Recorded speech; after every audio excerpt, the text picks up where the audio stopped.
এই মুহূর্তে আছি আমি ইস্তাম্বুলের একটি টাওয়ারের উপরে, যেখানে এসেছি মূলত পাখিদেরকে খাওয়াবো বলে। খুবই একটা সুন্দর দৃশ্য। আমি পাখিদেরকে খাওয়ানোর জন্য খাবার নিয়েছি হাতে, এবং এই পাখিরা আসতেছে খাবার খেতে।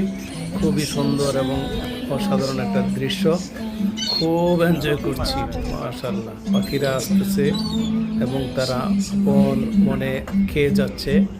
এবং আমার পেছনেই আছে হায়া সোফিয়া মসজিদ, এবং আরেকটু পাশে আছে টপকাপি মিউজিয়াম।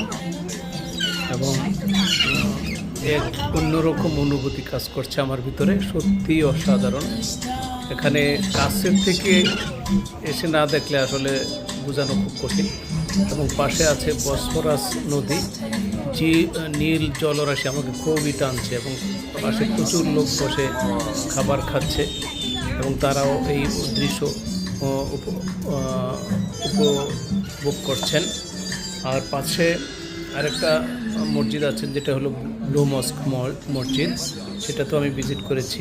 খুবই অসাধারণ দৃশ্য, পাখির কলরব ধ্বনিতে এবং সুন্দর এক দৃশ্য আমাকে পাগল করে দিল। এত সুন্দর, খুবই অসাধারণ এক দৃশ্য, যা আমার হৃদয়ে পটে গেঁথে থাকবে সারা জীবন।